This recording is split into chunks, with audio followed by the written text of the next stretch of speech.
No queremos venir de una manera rutinaria a hacer un rezo, a repetir palabras vanas. Te pedimos en el nombre de Jesús en esta hora que nos bendigas, que nos des de tu sabiduría, que nos des de ti, Señor, para poder entender todo lo que tienes para decirnos hoy. Te pedimos perdón si te hemos fallado, si hemos hecho algo que no te agrada.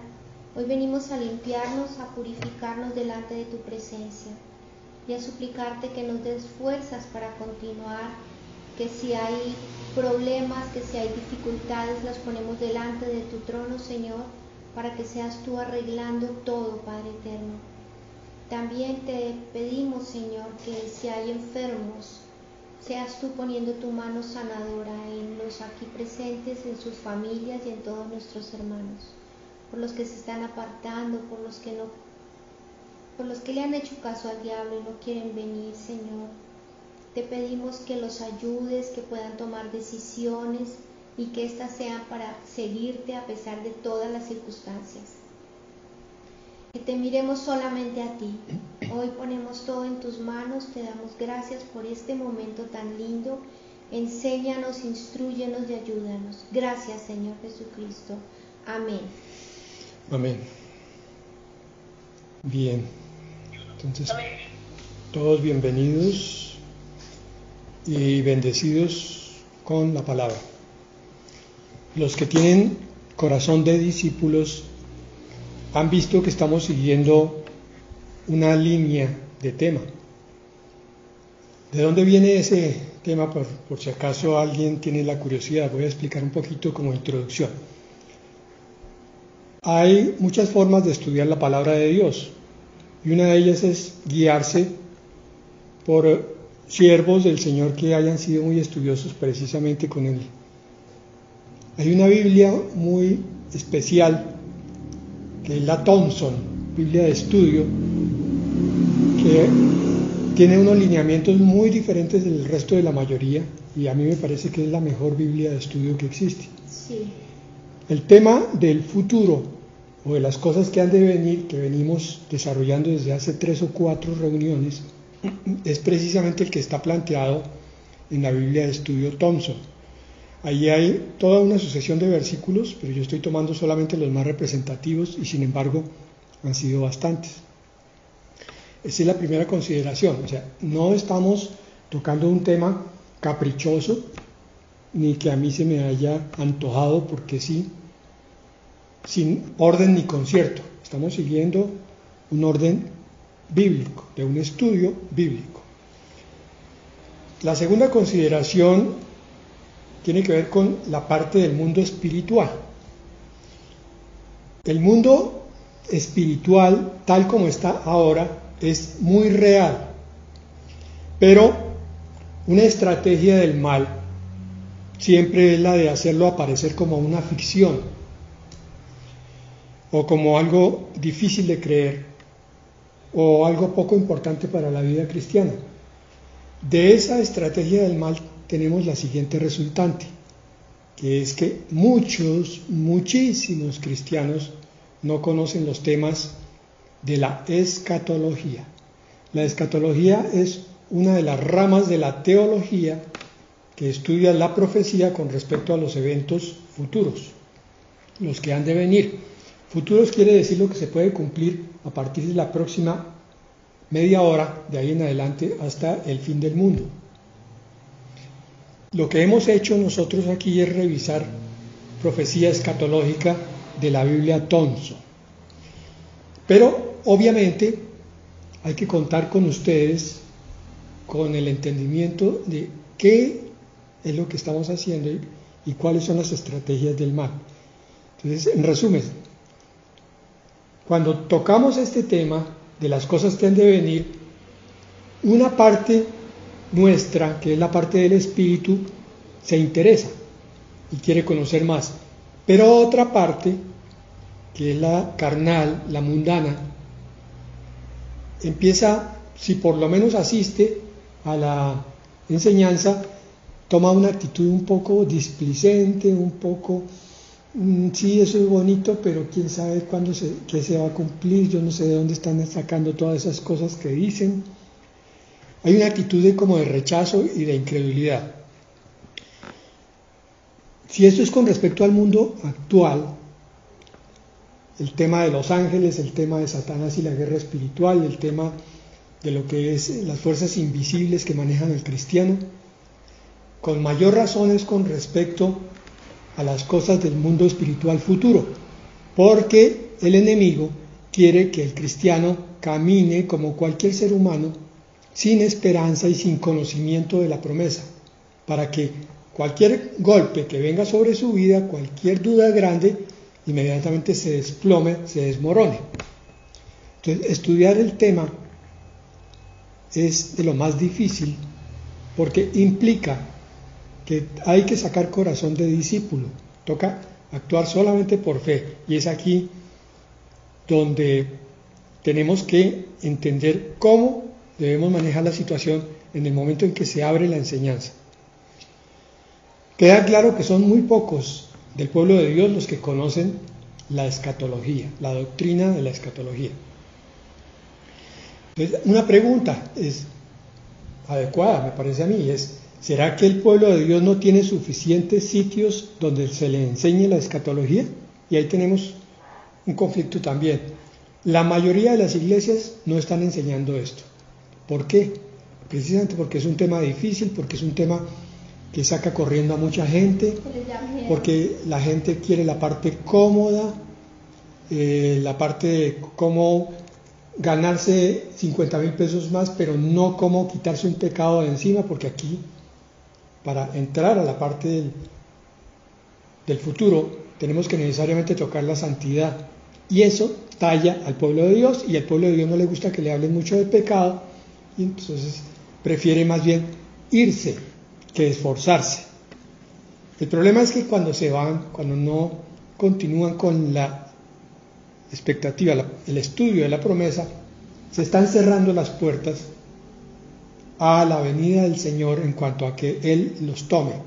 Cuando yo no quiero limpiar mi vida en santidad, estoy diciendo, Señor, no me interesa sino ser solamente un cristiano de nombre y nada más. Pero el Señor viene por algo más que eso. Recordemos lo que dice Hebreos 11:6 para empezar. Sin fe es imposible agradar a Dios. Traigo este versículo porque el tema de la escatología, de las cosas del futuro, requieren de toda la fe de los que tienen corazón de discípulo. Pero ¿acaso será que el pueblo de Dios no tiene fe?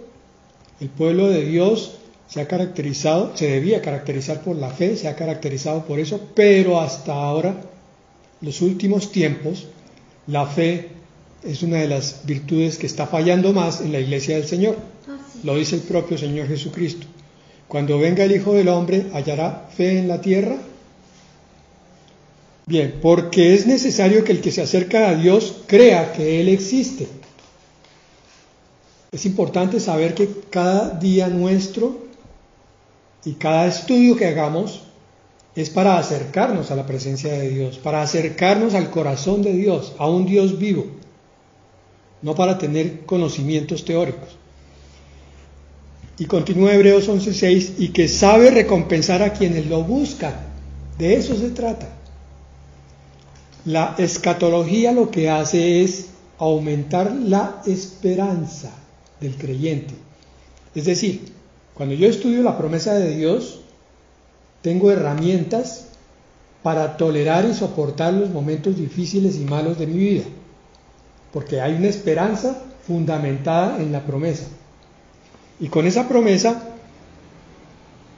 entiendo que estoy buscando a Dios y buscando las recompensas de Dios. Por tanto, Él dice que Él es galardonador de los que le buscan. Si ustedes se saben mantener, van a recibir recompensa por eso que están haciendo con este estudio. Y debemos entender entonces también en 3 versículos que vamos a mirar en qué se sustenta la escatología y esta enseñanza. Romanos 15:4. Porque las cosas que se escribieron antes, para nuestra enseñanza se escribieron, a fin de que por la paciencia y la consolación de las Escrituras tengamos esperanza. Es lo que yo estaba diciendo.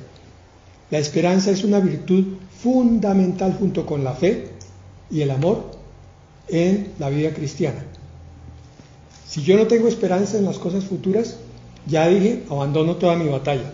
Pero aquí está diciendo algo más, que las cosas que se escribieron antes, o sea, toda la enseñanza de la Biblia es fundamental para nuestra enseñanza. Ahí dice, se escribieron para nuestra enseñanza. Lo que vamos a ver sobre las cosas del futuro son para nuestra enseñanza. Y la segunda de Timoteo 3:16, que ya conocen ustedes ese versículo, dice, toda la escritura es inspirada por Dios y útil para enseñar. La escritura de la profecía es útil para enseñar, para redarguir, o sea, para quitar argumentos de nuestra razón, de nuestra mente, para corregir, para instruir en justicia, a fin de que el hombre de Dios sea perfecto. O sea, el creyente crezca en santidad y preparado para toda buena obra. Ese es el propósito de lo que estamos haciendo. Ahora sí entramos en materia. Hoy vamos a ver un tema específico que se llama los habitantes del cielo. Los habitantes del cielo se dividen en dos clases. Unos que ya están allá, son los que están dentro de la historia cristiana, creyentes consignados en la Escritura y creyentes de los 2000 últimos años de historia, por ejemplo Wesley, por ejemplo Spurgeon, y hay en mil de valientes y de gigantes de la fe.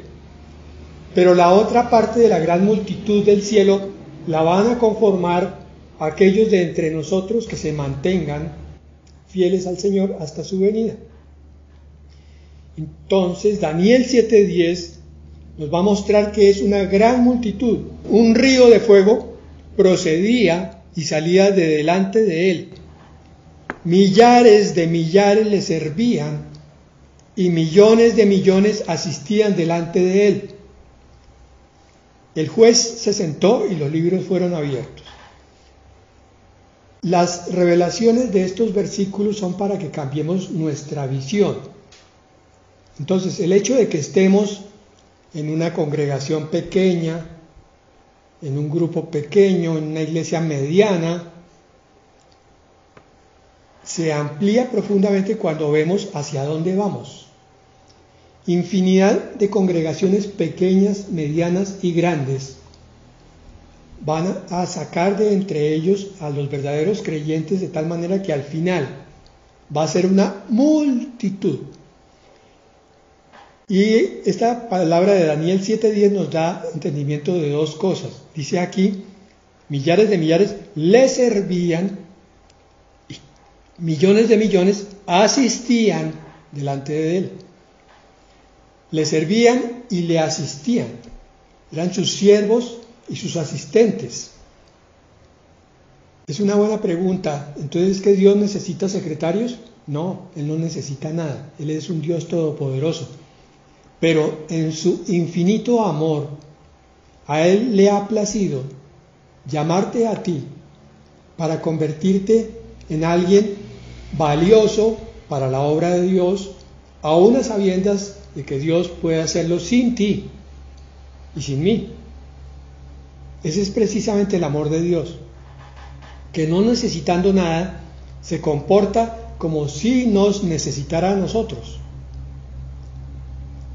Si entendemos esa revelación, entonces algo tiene que cambiar en nuestro corazón y decir, Dios, tú tan grande, sin necesidad de nada, y me buscas a mí. Perdóname, Señor, por el tiempo que he menospreciado y he desperdiciado para servirte a ti. Ayúdame, Señor, con tu Espíritu, para de aquí en adelante devolverte en gratitud algo de ese servicio que tú esperas de mí. Porque esa va a ser la eternidad, hermanos. Lo dice Daniel 7:10, una eternidad de servicio. Hebreos 12:22. Sino que os habéis acercado al monte de Sión, a la ciudad de Dios vivo, Jerusalén la celestial, a la compañía de muchos millares de ángeles. Aquí en la carta de Hebreos, el escritor sagrado está exhortando a los cristianos a que entiendan algo. Es que la vida espiritual que elegimos, que tú elegiste y que yo elegí, nos ha acercado a lo espiritual. Pareciera una repetición, una redundancia, pero es que es así. Si yo no entiendo esto, que cuando yo opté por creer en Cristo estaba entrando en una visión espiritual y que mi vida es espiritual, entonces digo yo, si no lo entiendo, voy a seguir comportándome con una vida material, terrenal, como cuando tenía una religión y entonces ahora voy, entro al sitio de la congregación, oigo algo y no pasa mayor cosa en mi vida y salgo otra vez porque yo me siento viviendo en este planeta, muy aterrizado, los pies puestos aquí y para nada se me ocurre pensar en las cosas de arriba. Solamente pienso en ellas un ratico en el momento de la congregación. Esa forma de vida es totalmente errónea y es la forma de vida que tienen demasiados cristianos hoy en día. El cristiano tiene que ser sacudido por la revelación de la palabra. Aquí nos está diciendo, ustedes se acercaron a una ciudad celestial. Pero pastor, yo no veo nada. Precisamente ahí es donde tiene que entrar tu fe. La ciudad celestial a la que entraste, ya entraste, dice la palabra, es la misma que ha de venir cuando descienda la nueva Jerusalén, en Apocalipsis 21 y 22, 20 y 21, perdón. Pero, como es una promesa que está siendo dada ya como cumplida, tú tienes que vivir en función de eso. Quiere decir que tu mente y tu corazón viven cada hora y cada día en función del sitio para donde te vas. Es como si un ser común y corriente de este planeta, un humano terrícola, llamémoslo así, planea un viaje colosal. Va a ir a Europa, va a ir a África, a Asia, va a conocer el mundo. Dentro de 3 meses, les garantizo que ese terrícola, ese humano aterrizado, va a estar preparando sus cosas del viaje, su maleta, su pasaporte, sus visas, el cambio de dinero, la ropa que va a llevar, el celular que va a usar, el plan de comunicación, todo eso lo va a estudiar en función de ese viaje. Pero cuando miramos a los cristianos, los vemos como se les está diciendo, ustedes van a emprender un viaje eterno y espiritual. ¿Sí? Bueno, esperemos que eso se ocurra. Por Dios, son más conscientes los humanos carnales de sus viajes, de la importancia, que un siervo de Dios espiritual con respecto al viaje que va a emprender. Esa es una de las razones por las que se abandona la palabra, porque empieza a sonar como algo muy fantasioso, algo muy irreal, y no, es que yo tengo mis problemas en el bolsillo, me falta la plata, yo tengo que trabajar, no, es que yo tengo mis angustias, y me están hablando de cosas que... No, hermanos, tenemos que cambiar la actitud. Ustedes no saben cómo aprovecha para el crecimiento espiritual el tener claro hacia dónde vamos. Cómo aprovecha para el crecimiento, porque entonces uno lo que está haciendo es preparando sus maletas, precisamente en función de ese viaje. Ahora dice, no solo la ciudad espiritual, celestial, dice, sino al Dios vivo que vive en esa ciudad. A Él nos hemos acercado. No es a una iglesia, no es a un pastor, no es a un libro que llamamos Biblia, es a Dios mismo. Aunque sea invisible, el propósito de Él fue traernos más cerca de Él.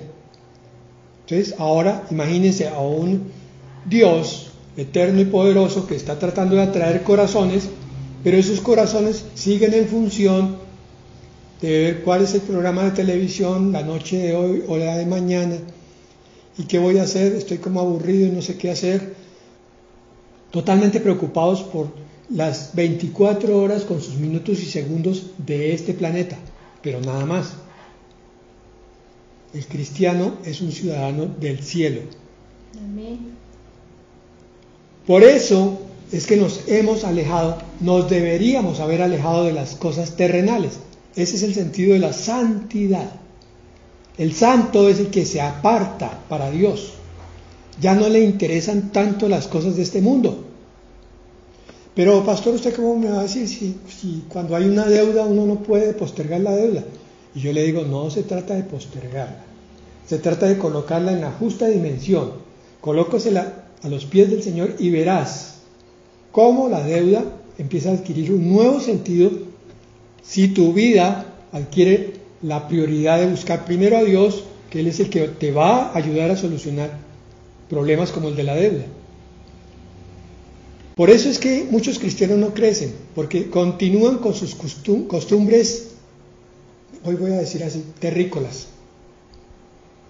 Son habitantes de otro mundo, pero se comportan como los terrícolas, que se visten, qué zapatos usan, qué marca de desodorante, en qué cama duermen, y de ahí no levantan el espíritu. Claro, si no miran hacia arriba, pues terminan comportándose como cualquier vecino de ciudad. Por eso es que la Escritura dice que no se puede servir a dos señores. Porque cuando uno está pendiente de las cosas terrenales, sirve a las cosas terrenales. En cambio, cuando está ocupado con las cosas de Dios, las terrenales llegan solucionándose, porque es Dios el que las va añadiendo. Busca primero el reino de Dios y su justicia, y todo lo demás se te añadirá. Todas las otras bendiciones. Pero eso se vive por fe. Bueno, Apocalipsis 5:11. Y miré y oí la voz de muchos ángeles alrededor del trono y de los seres vivientes y de los ancianos, y su número era millones de millones. Aquí nos habla de tres clases de habitantes, o tres razas, si quieren. Los ángeles, los seres vivientes, que son descritos de una manera muy particular y con una forma nada humana. Hay unos que tienen ojos por delante y por detrás. Y los ancianos, que son la figura o los representantes de la iglesia y de los santos del Antiguo Testamento. Entonces, ángeles, seres vivientes y creyentes, salvos. Su número era millones de millones. Vuelve y nos repite lo que habíamos visto antes. Entonces, tenemos aquí que hay multitudes que rodean el trono por la eternidad. Esta es una visión que está en Apocalipsis. Cuando la iglesia sea arrebatada, se van a ver los millones allá. Nosotros los vamos a ver. Pero una buena pregunta aquí sería, bueno, ¿y haciendo qué? Si ya llegamos a la eternidad, ¿qué es lo que tanto vamos a hacer allá? Porque la eternidad es la sucesión de miles, de millones de años, de eones, uno detrás de otro, sin perspectiva de morir. Entonces, ¿qué es lo que tanto vamos a hacer? Vamos a dejar esa pregunta ahí un momentico. ¿Y dónde lo vamos a hacer? ¿Será que nos vamos a pasar todo el tiempo delante del trono, como está aquí Apocalipsis 5:11? Ambas preguntas que estamos haciendo no tienen una respuesta específica en la Biblia. Se puede deducir algunas cosas por ciertos planteamientos que hace la Escritura, pero no hay una doctrina exacta sobre eso. Entonces lo que tenemos que hacer es esperar a que nos sea respondida cuando lleguemos allá. Sin embargo, podemos adelantar algunas cosas. Por ejemplo, sea lo que sea, y sea donde sea que vamos a estar en la eternidad, ¿haciendo qué? Será muy importante. ¿Basados en qué? Mira, o sea, tu papel con tu nombre propio, va a ser muy importante. Isaías 45, 18. Porque así dijo el Señor, que creó los cielos. Él es Dios, el que formó la tierra, el que la hizo y la compuso. No la creó en vano, para que fuese habitada la creó. Yo soy el Señor Dios y no hay otro. En este versículo, el propio Señor dice, yo soy tu Dios, y oye esto, el Dios tuyo no creó la tierra, y ustedes saben que la tierra bíblicamente se refiere también al universo, no la creó en vano, sino que la creó para ser habitada. El propósito de la tierra es que fuera la sucesión de una historia tal como la hemos visto hasta ahora. Pero si ese ha sido el propósito hasta ahora, tiene que ser el propósito por la eternidad. Es decir, todo lo que Dios hace tiene propósito. Él no hace nada en vano. Si no hace el universo vacío, sino seguramente para que sea habitado, es muy probable que haya mucho trabajo por hacer en todo el universo. Lo importante es que así sea solamente en la tierra. Nuestro trabajo va a ser como el de los ángeles, el que tienen ahora, o si lo prefieren para que quede todavía más claro, como el de pastores. Puede que eso no le guste mucho a todo el mundo, pero para que quede todavía más claro, no como ángeles, no como pastores, sino como padres y madres de familia. ¿Qué es lo que hace un padre y una madre de familia? Cuidar a su familia, cuidar a sus hijos. Eso mismo, durante la eternidad, va a ser el papel que vamos a tener. Dios nos va a dar hijos espirituales y a ellos vamos a tener que cuidarlos. Es lo que el Señor en la parábola de las minas dice, te daré autoridad sobre 10 ciudades. No solo que te sientes como gobernante, sino que veas que los gobernados van a ser como tus hijos. O sea, tú tienes que ser o papá o mamá de ellos, cuidarlos, darles lo que necesitan, buscarles el alimento cuando no lo encuentran, ministrarlos, enseñarles, corregirles cuando se equivocan. A veces darle un pequeño golpecito cuando caen en un error, en un pecado. Por eso el Señor te está entrenando a ti así, para que tú aprendas primero cómo es que Dios te trata a ti y después tú, con la función delegada de Él, hagas lo mismo donde Dios te ponga a trabajar por la eternidad. El llamado entonces es importantísimo, pero aquí la familia que vamos a cuidar no serán solamente 2 personas, o 5 o 10, va a ser una familia mucho más grande. Mira lo que dice Jeremías 1, del 5 al 10. Aquí algunos van a alegar que este es el llamado que el Señor le hizo a un profeta en particular, Jeremías, y por esa razón fue que yo te leí al principio aquello de que todas las cosas se escribieron antes para nuestra enseñanza y que toda la escritura es útil para enseñar, para corregir y para instruir. O sea que el llamado a Jeremías es el mismo llamado que tienes tú en este momento. El Señor te lo hizo desde el momento en que te llamó a ser hijo de Dios o hija de Dios. Desde el versículo 5 dice, antes que te formase en el vientre, te conocí.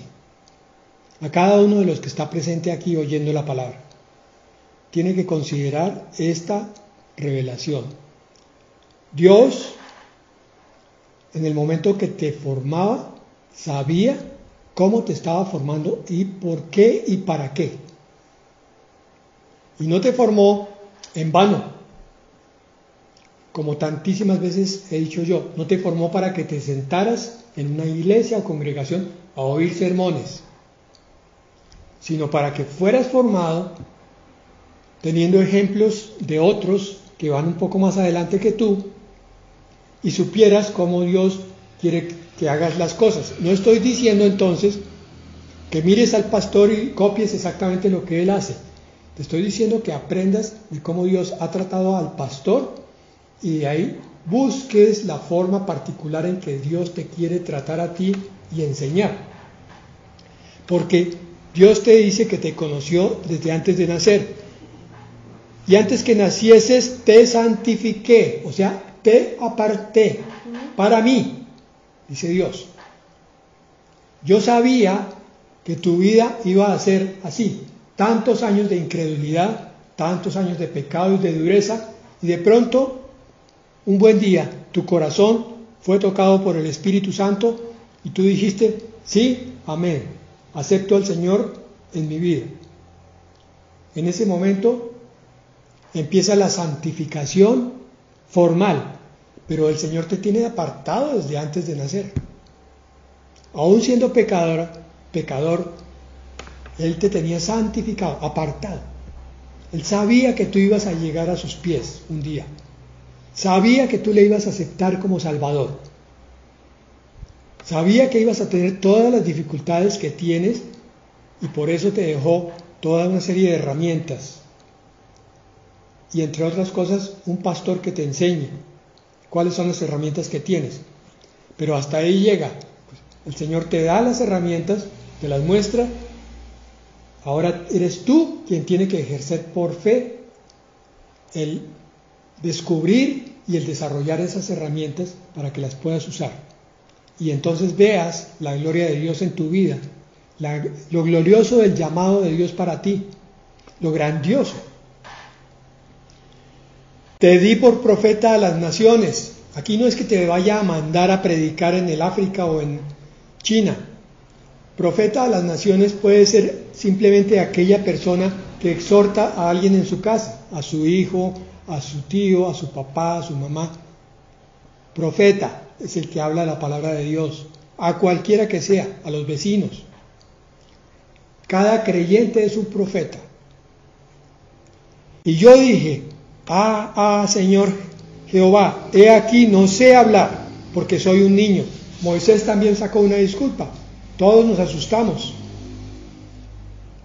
Y me dijo el Señor, un momento, no digas, soy un niño, porque a todo lo que te envíe irás tú. Quiere decir, me obedecerás, por un lado, pero por otro lado, yo te capacitaré. Yo te daré lo que tú necesitas para ir a donde yo te mande. Si es a los de tu casa, a los vecinos. Ahora, si el Señor te manda a algo más grande, también te capacita. Y dirás todo lo que yo te mando. Esa es parte de la batalla del ministro, aprender cómo es que Dios le habla a uno. Y ustedes lo están aprendiendo a través de creer la palabra de Dios. Ese es el primer paso. Ay de aquel que no cree la palabra, porque simplemente no está oyendo la voz de Dios. Ya se pueden imaginar qué es lo que pasa. Está rechazando a Dios. Versículo 8. No temas delante de ellos, quien quiera que sea el que se te ponga por delante, porque contigo estoy para librarte, dice el Señor. Y extendió el Señor su mano y tocó mi boca, y me dijo el Señor, he aquí, he puesto mis palabras en tu boca. Mucho cuidado con esto. Aquí el primer paso es caer en soberbia y decir, es que lo que yo hablo es lo que dice Dios. Para que Dios hable a través de nuestra boca se requiere primero que todo entrega a Él, humildad y compromiso. Cuando yo estoy consciente del Dios tan grande que yo tengo y de mi propia pequeñez, empiezo a ser instrumento adecuado para que Dios me use. Cuando yo me ufano de que Dios está hablando por mi boca, estoy siendo instrumento muy seguramente de la oscuridad más bien. Aquí es importantísima la humildad, hermanos. Pero el Señor a todos los humildes le coloca su palabra en su boca. Versículo 10, mira que te he puesto en este día sobre naciones y sobre reinos, para arrancar y para destruir, para arruinar y para derribar, para edificar y para plantar. Son dos extremos siempre. La palabra de Dios es siempre así. Arranca, destruye, pero también edifica y planta. ¿Qué arranca? La maldad, la oscuridad, la mentira, las garras de Satanás, la esclavitud, pero planta la verdad, la luz, la sanidad, la libertad. Solamente que esa arrancar a veces duele. Cuando yo entregué mi vida al Señor, yo duré en un estado como casi de confusión, no sabía qué estaba pasando conmigo. Y en medio de ese desubique y confusión, le pregunté al Señor que qué me pasaba. Y Él me reveló, me dijo, he arrancado una raíz tan tremenda de tu vida que lo único que quedó fue un montón desordenado de tierra. Hay que esperar un tiempo para que todo vuelva a estar en su debido orden. Es lo mismo que pasa cuando amas de casa hacen aseo, paran todos los muebles patas arriba, todo está en desorden, pero es que están limpiando. El Señor viene a hacer eso con nosotros. La palabra es una bendición, pero a veces produce cierto malestar. Vamos a hacer un corte más adelante, voy a dejar el tema un poco truncado, hacer una pequeña descripción de los salmos con uno que otro tema, porque no alcanzo a tratarlo todo hoy. Vamos a iniciar entonces, como digo, una descripción de los salmos. Lucas 13, 24 al 28. Estamos viendo los habitantes del cielo, ¿cierto? Bueno. Lucas 13, 24. Esforzaos a entrar por la puerta angosta, porque os digo que muchos procurarán entrar y no podrán. Pero ¿cómo así? El mismo Señor nos explica aquí a continuación. Versículo 25. Después que el padre de familia se haya levantado, o sea, el Señor, y cerrado la puerta, y estando fuera, empecéis a llamar a la puerta diciendo, Señor, Señor, ábrenos. Él respondiendo os dirá, no sé de dónde sois. Entonces comenzaréis a decir, delante de ti hemos comido y bebido, y en nuestras plazas enseñaste. Bueno, hasta aquí tenemos la descripción de muchos en la iglesia actual. El Señor está hablándole en la época de Él, hace 2000 años, a los religiosos. ¿Quiénes son los religiosos?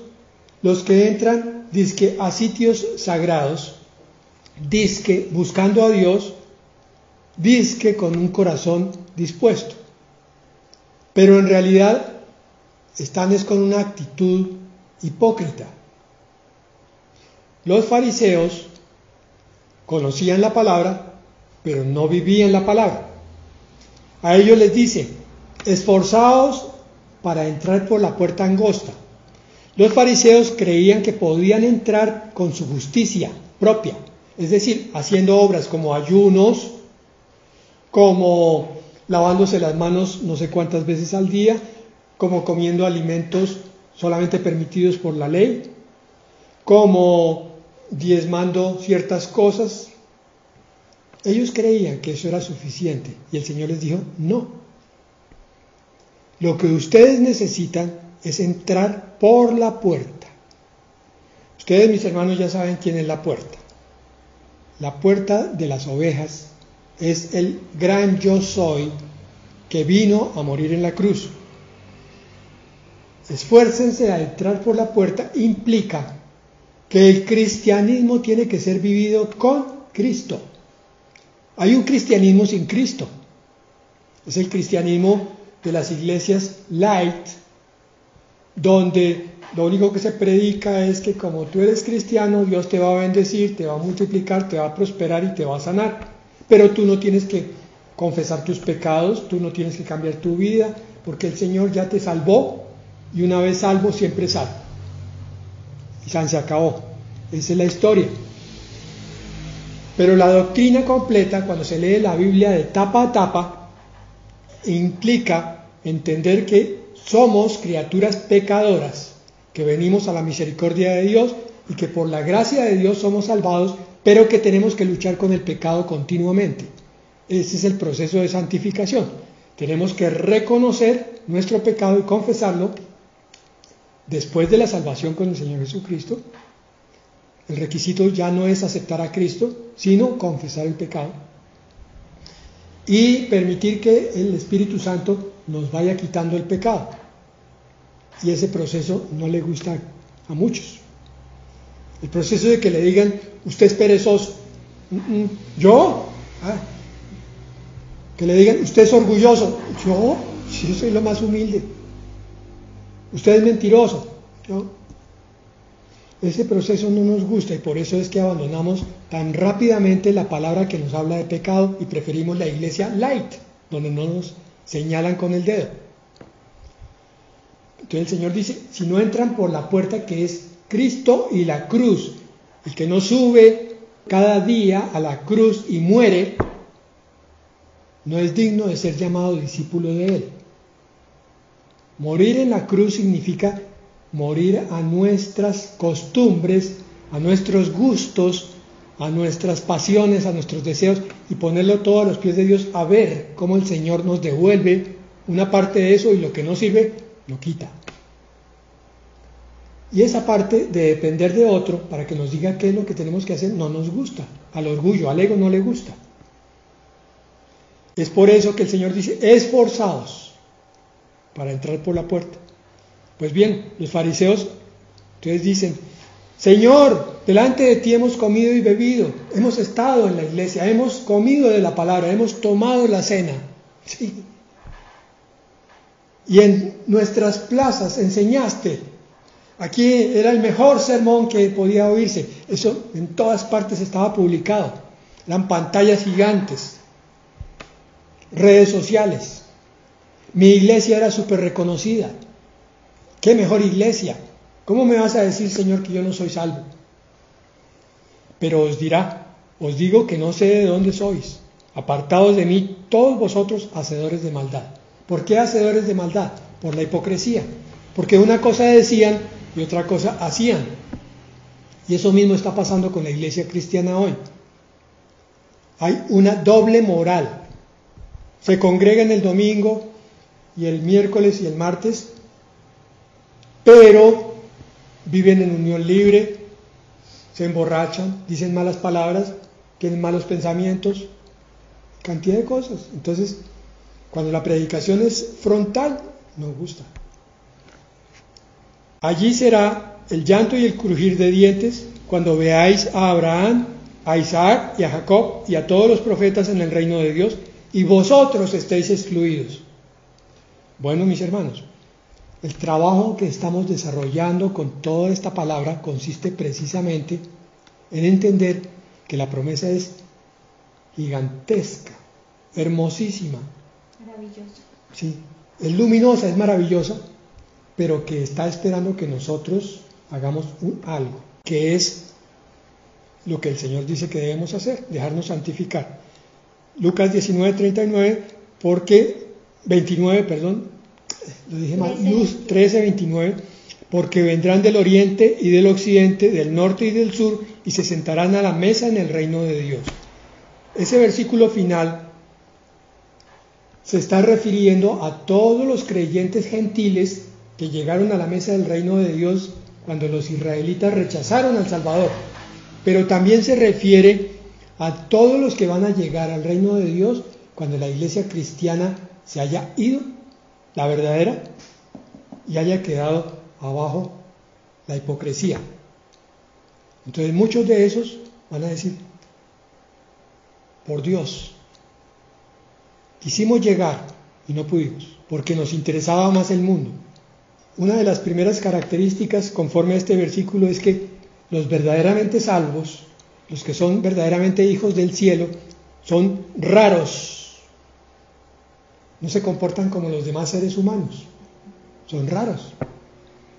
Les gusta cosa que a los otros no les gusta. Y a estos raros no les gustan muchas cosas que a los humanos sí les gustan. Son raros. Son fanáticos. La otra característica. Les dicen así. Es que usted es fanático. Se la pasa con la Biblia debajo del brazo.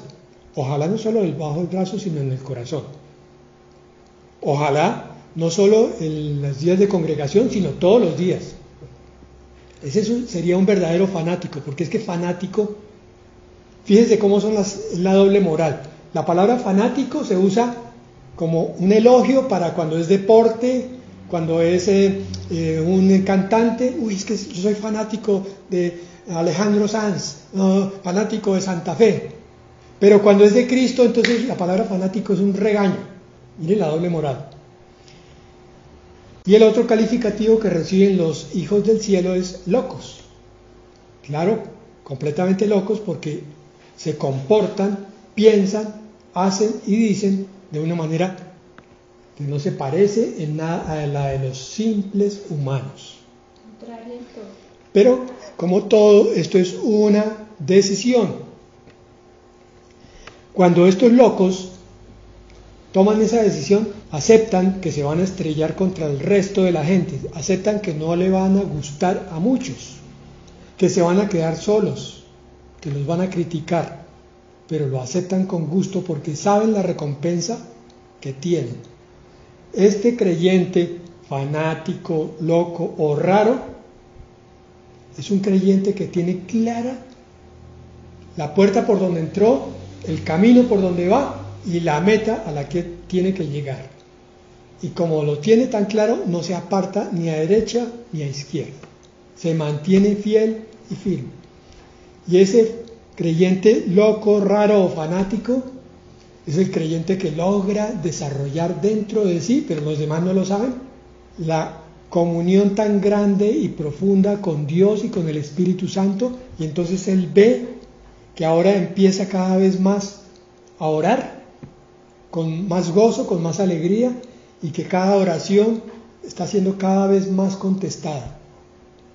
Ahora sus oraciones lo dejan sorprendido a él mismo, porque cada vez oró y a las pocas horas, pocos días, dice, uy Señor, gracias Señor, yo te pedí eso. Gracias Señor, sé que fuiste tú.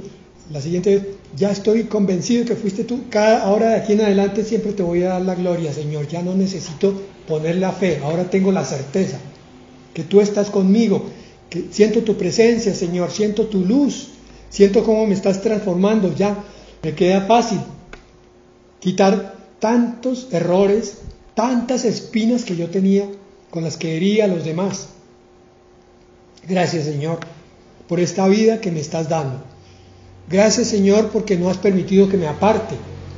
Gracias, Señor, porque ahora encuentro cada vez más gozo en escudriñar tu palabra, porque cada vez encuentro más tesoros, más perlas, más descubrimientos. Bueno, dejamos ahí hoy con el resto de características de estos seres tan raros. Esperemos que muchos se matriculen en ese grupito tan especial. Bueno, bendito Señor, te damos muchas gracias, porque sí, como empezamos diciendo que toda la Escritura es inspirada por ti. Ayúdanos a guardar en nuestro corazón toda tu palabra, Señor. Ayúdanos a entender todas las cosas que están por venir, la importancia que tiene conocer tu santa palabra.